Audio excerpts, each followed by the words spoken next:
Hello, crafty peeps. Welcome back to my channel, Crafty-ish Kristyn. Today I have a post review and kit down. This is a custom that I had made from Rokkari, and they do some Rokkari Patch Kids, which is a spin on the Garbage Pail Kids, and if you are a child of the 80s, you know what I'm talking about. And I had this one custom made for my husband. This was his favorite Garbage Pail Kid, Roy bought. And when I saw that Rokkari was offering these, he said, "Can she make me one of Roybot?" And I said, well, there's only one way to find out. And obviously, she was able to.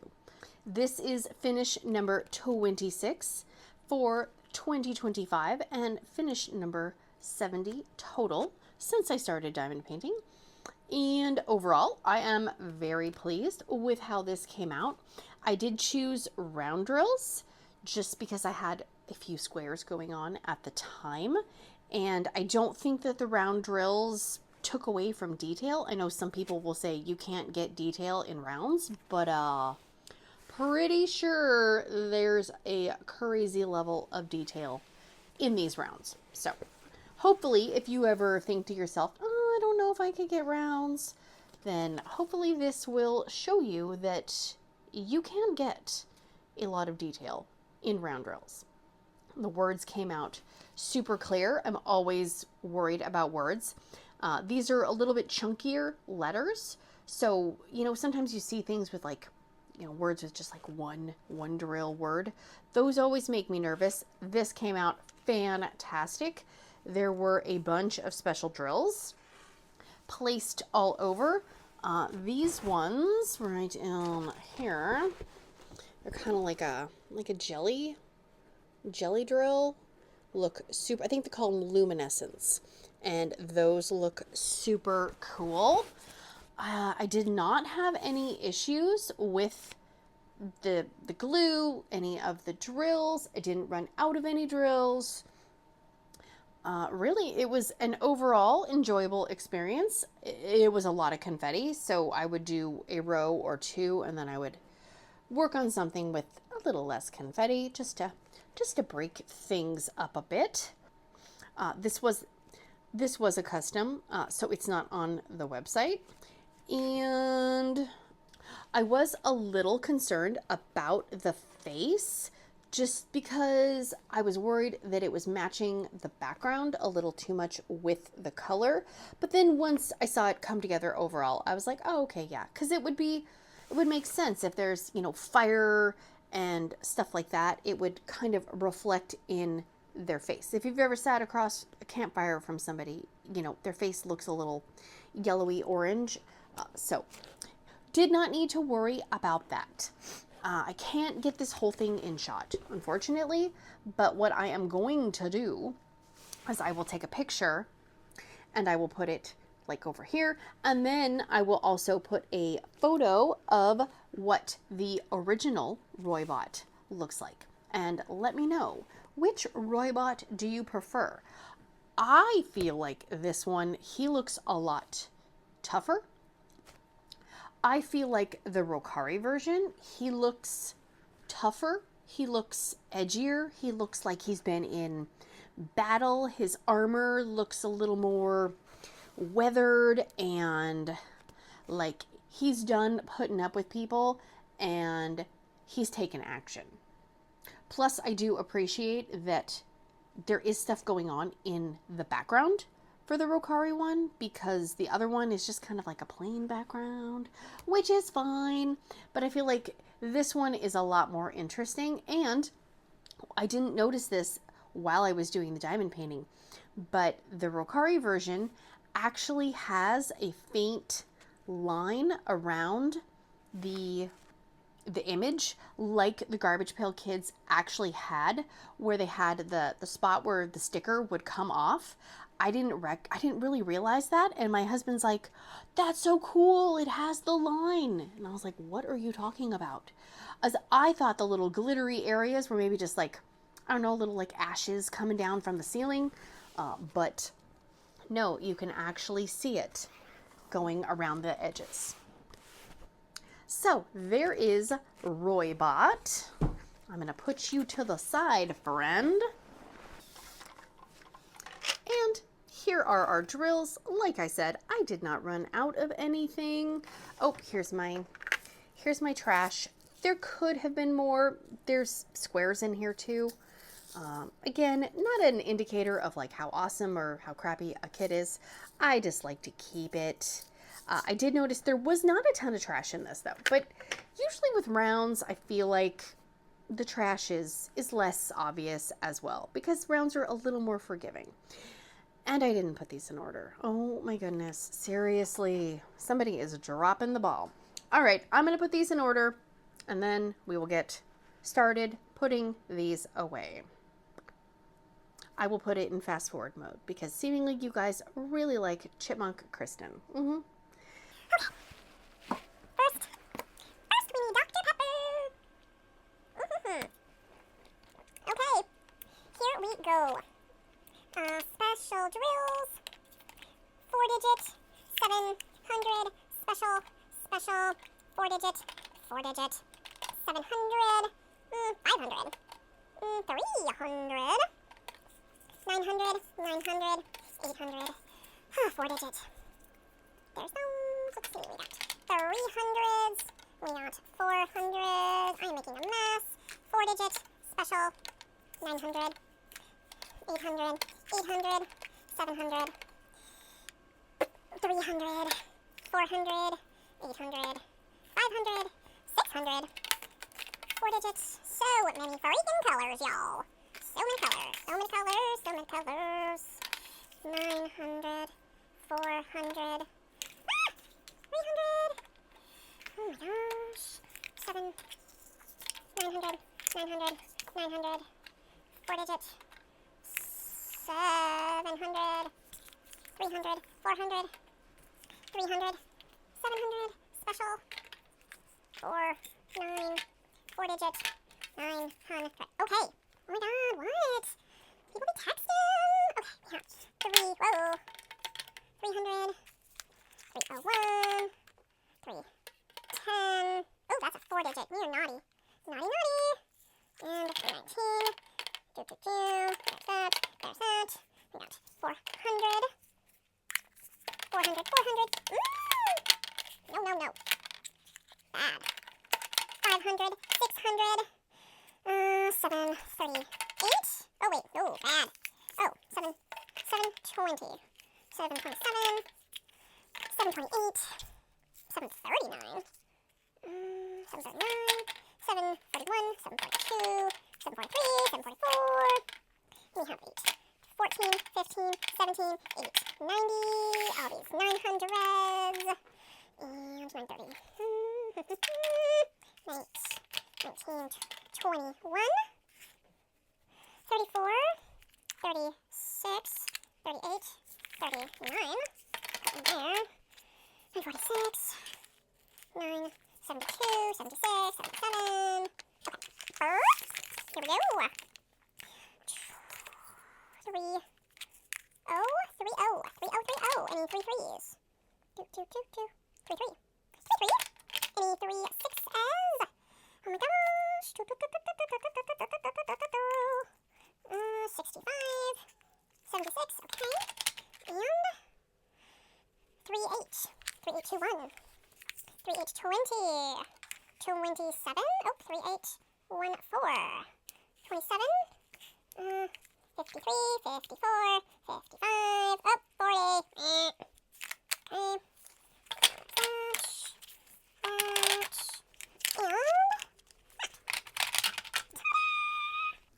Okay, now I need to grab my boxes. Alrighty, here we go. Before I forget, I hope everybody is doing awesome, well, and amazing.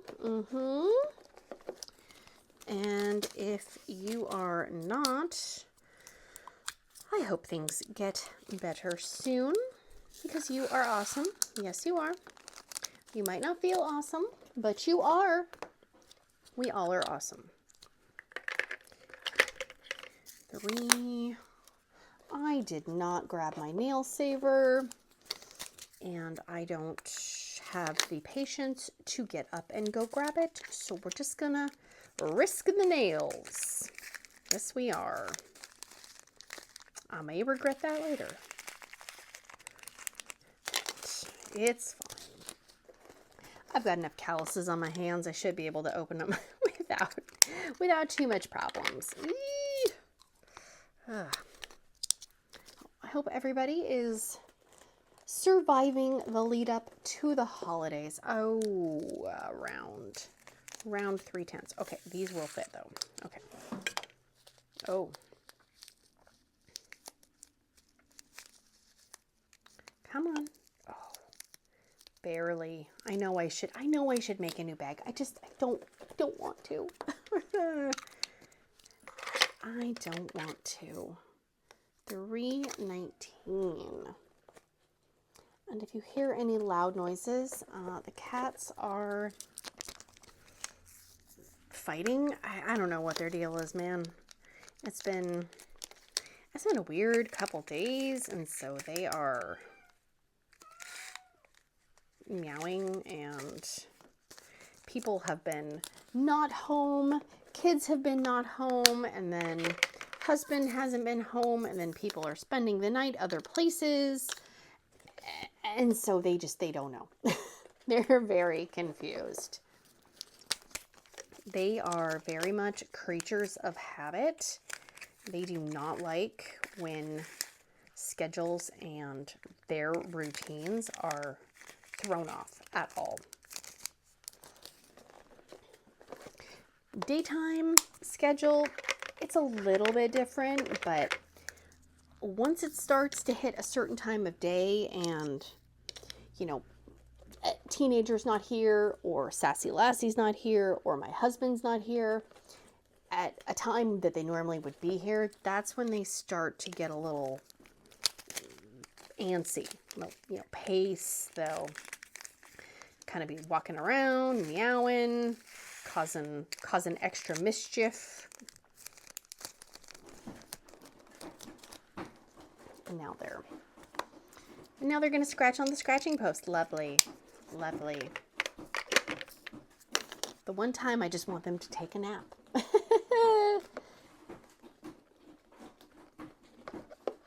And he's still going.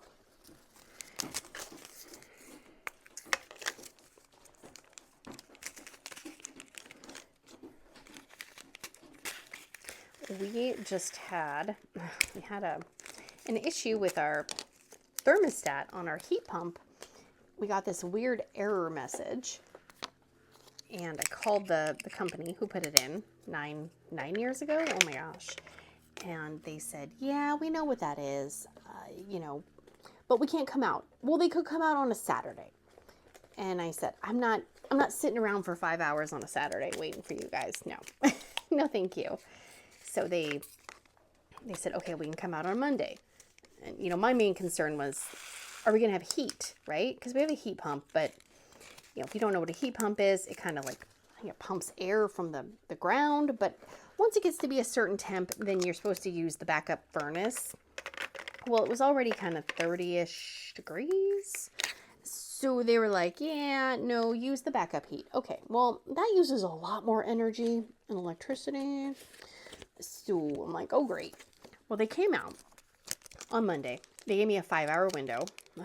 Like, okay, great. Love sitting around waiting. And luckily, they came on a day where we had no school, but I had to take teenager somewhere, and my husband was staying home because he's like, well, I can do my meeting virtually, you know, but I got to kind of pay attention. Well, of course, the guy comes right before I need to leave. The meeting is going on. Got it figured out, but it's not an inexpensive thing. Basically, I guess there's what did he say? There's a slow leak potentially in the coolant or something that goes in the heat pump, but they don't know where it's coming from, so they have to fill it back up with coolant because it's almost gone. Then they need to put in some special UV dye, so they can then see where this coolant is leaking, and they have to come back in 4 weeks, which is the week of Christmas. And, you know, then that they'll should be able to fix it, hopefully, but that could cost more money. But so I had to leave, and so my husband texted me. He goes, "It's gonna be $1,200 for them to fill it back up with coolant and put the UV dye in." I'm like, that's a lot of freaking money to not solve the problem. And I don't know if that includes the repair or not, because, you know, my eyes just glazed over when I read $1,200. I was like, well, that's not a very fun Christmas time expense. I swear, though, every year around this time of year, something always goes wrong, or something breaks or malfunctions, or something. Last year, it was our oven was on the fritz. And years before that, it was the hot water tank. We've had a fridge leak. We've had our dishwasher. It's always appliances around this time of year for us. I think we're just... Seriously, Kat. Oh, goodness gracious. Yeah, so that's not something I really want to be paying for this time of year, but I guess, I mean, what are you gonna do? Not have heat?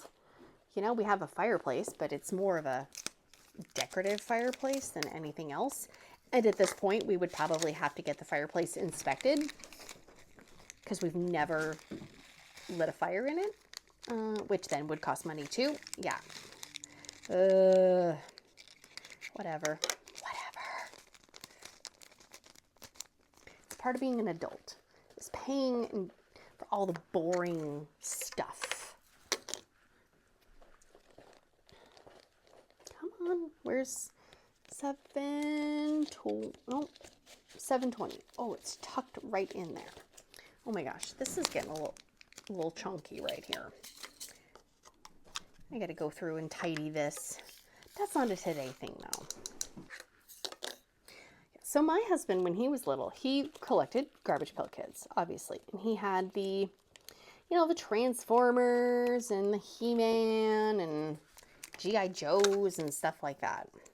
And I was more of the shocking, cutesy stuff, right? You would have never guessed that. I had all sorts of little tiny cutesy type things. And I was thinking about that the other day, because this Facebook post came up and it was showing things from, you know, toy catalogs of the 80s, right? And I was like, oh my gosh, I remember so many of these. There were Popples. Like, would love to know in the comments, what of these things do you remember? Like, maybe you got them, or maybe you bought these for your kids. You know, I remember having a Cabbage Patch Kid, but I don't remember being obsessed with Cabbage Patch Kids. I was more of a My Little Pony and Popples, and I was not super into Barbies. They were okay, but I didn't really go into the Barbie thing. And I did have Care Bears, obviously, and some Strawberry Shortcake and Rainbow Bright. But this post was showing toys that I had completely forgot about until I saw the picture, and I remember, oh, I had that. There were these little, like, dolls. They were like, looked like a little, like, makeup compact. I think they were called like Jewel Secrets or something like that. And their heads and their arms and their legs you would open it and it would kind of tuck in. I remember having those. Yeah, it's interesting to look back at the toys or the collections that you had as a kid and then compare them to what you have now. I don't remember, I think Polly Pockets might have been a thing when I was a kid. I don't know when they came out though, but I don't recall ever having Polly Pockets. They, honestly, I remember when I was older and I would babysit and kids had Polly Pockets, I just remember they were kind of a pain to put the little clothes on. The clothes would rip, and yeah, that's almost too small for me.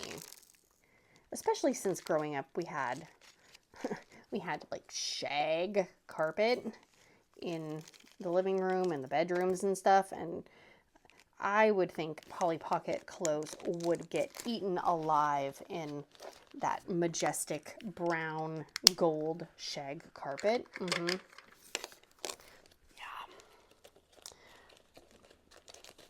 This house, what we live in now, they had some shag carpet in some of the bedrooms when we moved in, when we bought it. And that was one of the first things I saw. I said, absolutely. Oh, whoa. I just grabbed the wrong one, and I actually noticed that I grabbed the wrong one. Ooh, that'd have been bad. Ooh, that'd have been really, oh, that'd have been way obvious too. Yeah, there was some like avocado green shag. There was a red shag. All the bedrooms upstairs and the hallway and the stairs, they all had different colored carpet. Very, very interesting. So all that got ripped out before we moved in. It was rough. The carpet was very rough. And my thought process was, no. I'd like fresh carpet, please. I can live with some things, but carpet that has definitely seen its fair share of life is not one. Because I don't want my kids laying down on carpet, even if you clean it, you know, how clean can you really get it? I don't know. But it needed to go. So just matching kind of boring-ish gray carpet throughout the whole house. Not that I want my house to be boring, but at least I know I probably won't get sick of a light gray carpet anytime soon. And it will match with everything. 819. Come on. 819. 819. You can, wait, it's an 814. Goodness gracious. I am just going to be making a mess here today. I have a feeling.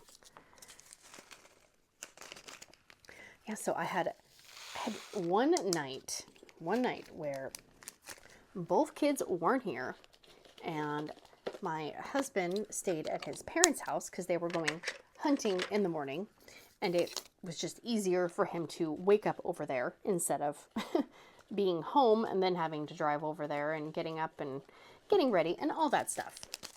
And it was weird. You know, my mom lives with us, so technically I wasn't home alone, but she's kind of in her own little mother-in-law suite downstairs. So it doesn't really, you know, she counts, but I don't count it as somebody in the main living area being home with me. And it was weird. The cats, again, outside of their routine, they did not know what to do with themselves. They were up and down the stairs all night, freaking out. Sharky, he's daddy's boy, and he didn't even come into our bedroom and try sleeping in our room. I think he was downstairs waiting for his dad to come home, which is really sad. And Duncan normally sleeps with the teenager, and so he slept with me, but I could tell he was kind of on edge, looking around and stuff like that. And I feel like I'm pretty self-sufficient, right? Like I can take care of myself for the most part. As soon as, you know, I knew that there were no deliveries coming, I closed the automatic gate, I set the alarm, and I told my mom, I said, okay, we're not going outside now. Alarm is set, you know, the homestead is as secure as it's going to get. And I also am one of those people where if I am home alone, I will leave lights on, like in the bathroom or in the hallway, just so it maybe looks like somebody's up in the middle of the night. I don't know if that really deters burglars or not. In my mind, it does. So, you know, I'm just like, I don't know. I mean, I feel like if somebody's really going to want to break into somebody's house, they're going to do it. They don't care if you have a sign outside saying you have a security system, or, you know, that the people inside are armed, or whatever you might have. But it's always kind of a little fear in the back of my head. And it doesn't help when you have an elaborate imagination, because I do, and I will create completely unattainable scenarios just in my brain. And then I wake up and I think, or I'll be laying there and I'll be like, okay, oh my gosh, what if this happens? You know, is it going to happen? No, but what if it did? It was definitely nice to have somebody home with me the next night. Yes.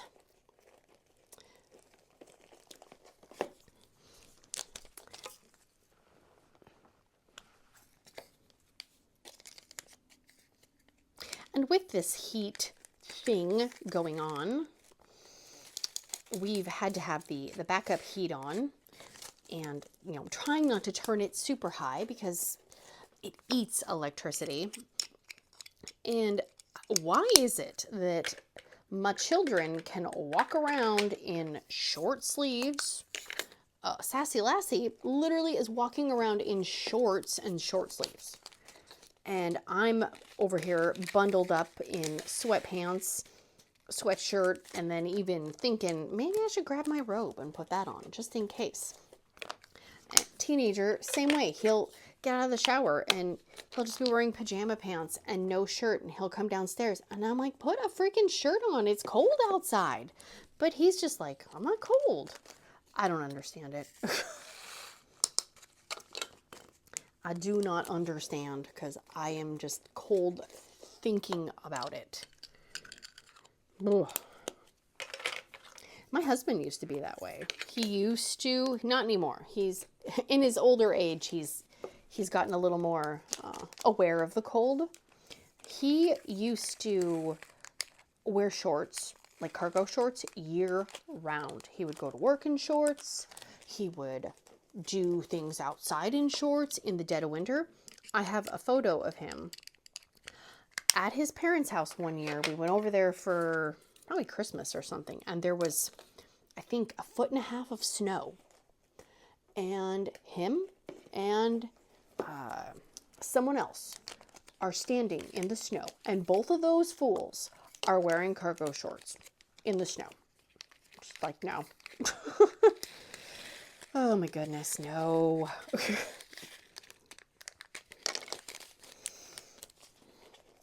He did have on a sweatshirt though with the cargo shorts. So I mean, he, like he said, he goes, if it's the perfect way to regulate your temperature. You know, you got some airflow going at your legs, but you got a little bit of warmth up top. Yeah, my body don't work like that. My body needs to be fully enclosed in clothing at most times. I mean, even in the summertime, I'm walking around the house and I have long sleeves on. But I don't know if that's something to do with, you know, low thyroid, or, you know, whatever I have. So that also could be part of that. Okay, come on. Where's 973? 973.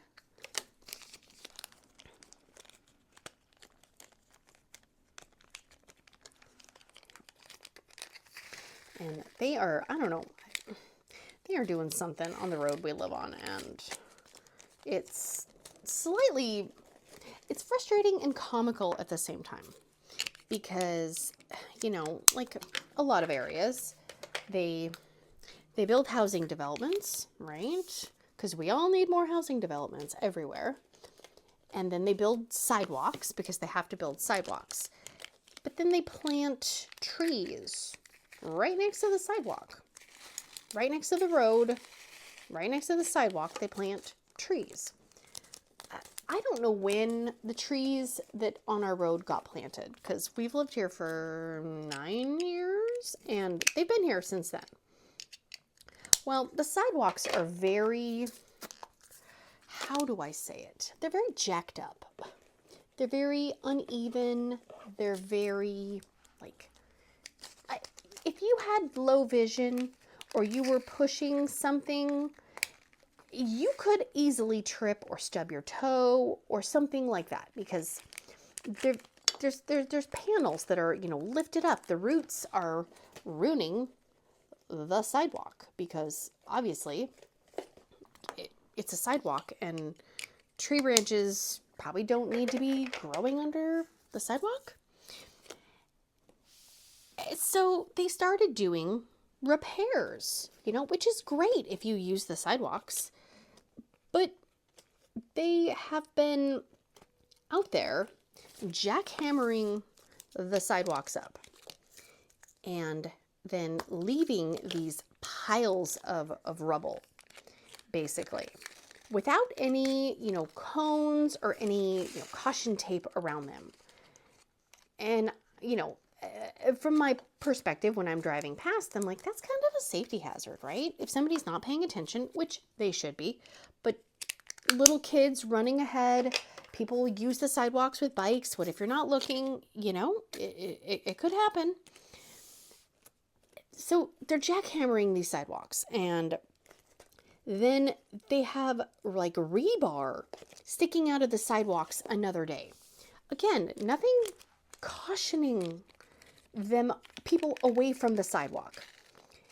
And then they finally, I think like a week later, they were out there and they're repaving the panels that they dug up, but the trees are still there.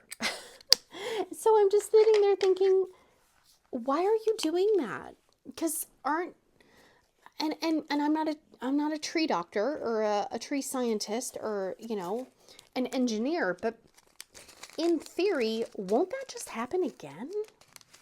I could be wrong, but I would think that could happen again if you still have the trees there pushing the sidewalk up and all over the place. I mean, I don't know. I could be wrong, but I just am like, really? Okay, go for it, I guess. I don't know. It makes no sense to me, but nobody asked me. I'm just glad I don't have to walk on those sidewalks because I would probably trip and fall because I'm clumsy. And then they were doing the same thing in our little,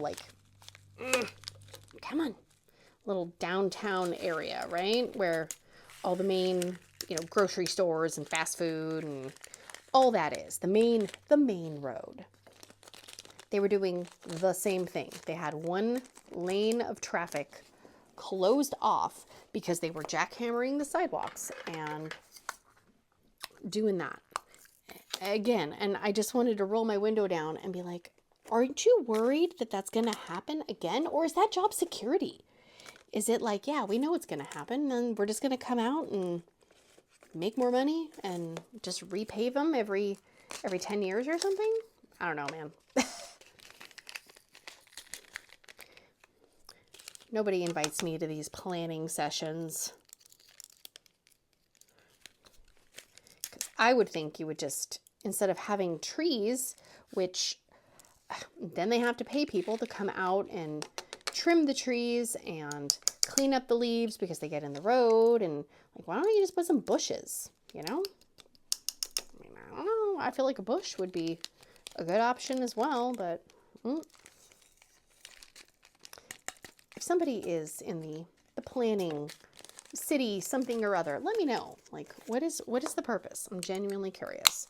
As I mean, I love looking at the trees. Don't get me wrong, but if they're going to destroy the sidewalks and make my property taxes go even freaking higher than they already are, then bye.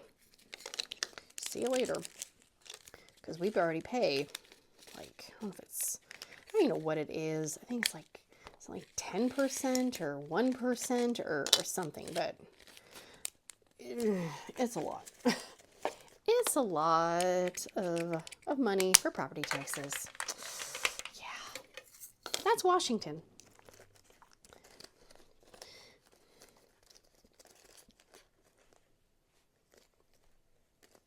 $3,814. I nearly gagged. Yesterday we were driving somewhere and there's this one gas station that we pass and it's on a really busy road but it's always the most expensive gas in like a 10-mile radius. And so we always like to see what the gas is up to because for fun, right? We always go to Costco, so it's cheaper, but the one gas station, it said, what was it? Oh my gosh, it was just yesterday. Why can't I remember what it was? It was, I think, $4.95 for the cheaper gas, right? And it was $5.15 for premium. And again, Washington likes to tax us for every little freaking thing. And so all those gas taxes, it makes you not want to drive anywhere. And then they go, well, we're encouraging you to do transit, you know? Okay, well, my house where I live, I would have to drive somewhere for a park and ride, or I would have to walk 2 miles to a bus stop. So it's not really feasible for some of us to transit, you know, but I'm still going to end up paying $5 a gallon for gas. Yay. Make it make sense, people. Make it make sense. I might have to make some bags for these special drills because I don't think I have a lot of those. I might have some. I don't know. We'll find out. We're going to find out very, very shortly. 3827. I am very excited to get this kitted down because I am going to kit up my Rokkari custom that I got for Pink and Black 2026. I may or may not do that on camera because there's a lot of colors and Rokkari comes in a lot of bags. So we will see. We will see what the static level looks like in those, and I will go from there. But if it looks like it's going to be a hot mess express, then I don't know, man. Or maybe that can just be one full-on fast-forwarded video. Let me know if you're interested in a fully fast-forwarded kit up video. Oh my gosh. That could be a mess too. That could very well be a mess. 5, come on, where are you? Where are you? 5-3. Oh, I think the cat's calmed down. Thank goodness. Thank goodness. Go in there. So, I have not really done any of my Christmas minis.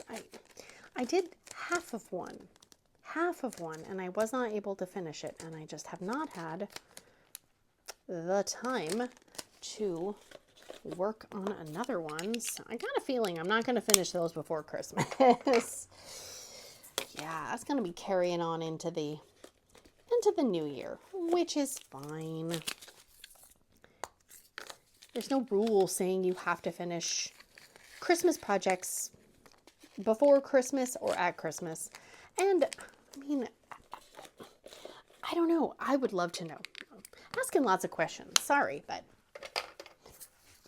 I have seen a lot of companies releasing Christmas paintings for Black Friday, right? Or right before Black Friday. And are you a fan of getting, like, having Christmas paintings go on sale right before Christmas, so you probably don't get to work on them for Christmas?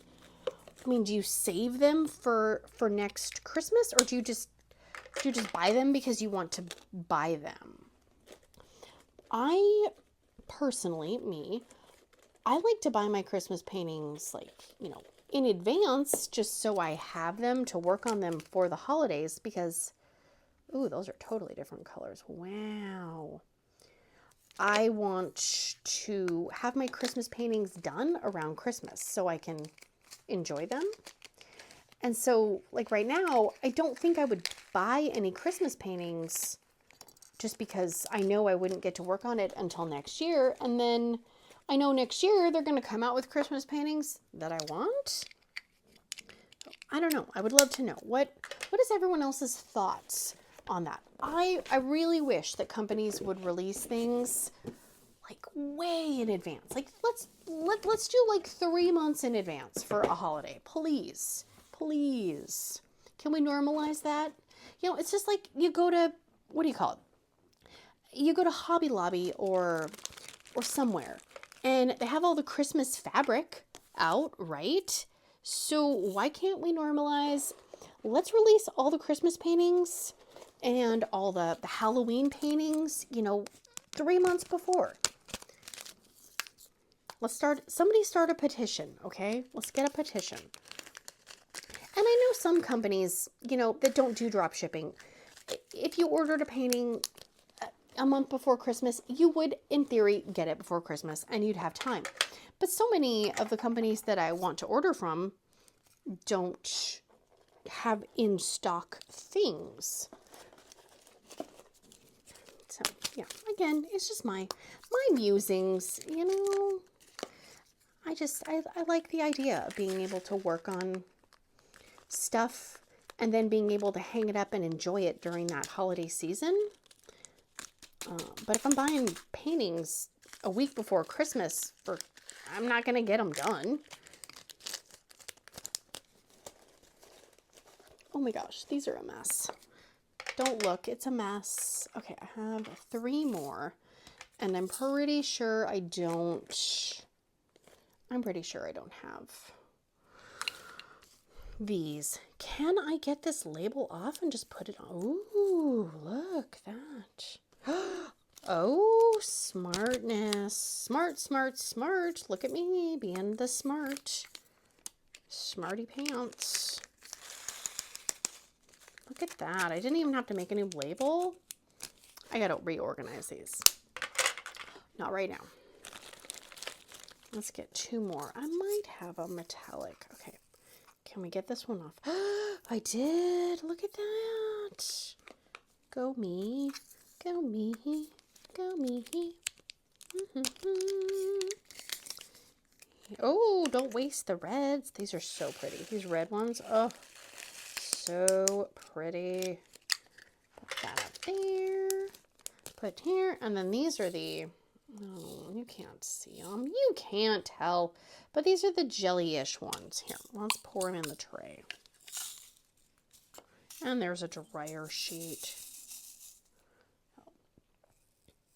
Very like milky looking. Just really pretty. Really pretty. I would love to see more diamond paintings with that kind of drill over ABs personally. But that's because ABs are kind of a pain in the butt, and they kind of suck the life out of you if they're not going down nice. All right, put that there, put that. Oh, come on, go in. Nope. These go in a very specific way, I've noticed. There's not a one size fits all. Okay, let's move this. Let's move this. And there we go. Roybot is officially done and put away. Now I can use my containers for something else. Yay, yay. That's going to be it for me today, guys. If you have not, please consider liking, subscribing, sharing, hearting, farting, doing all the things. And I will see you again very, very soon. Big awkward hugs. Bye, guys. Okay, I don't know what that noise was. Seriously, cats. Oh my goodness. Wow, no kitty helpers this video. Oh my goodness. People are gonna rage. They're gonna riot. They're gonna riot. it.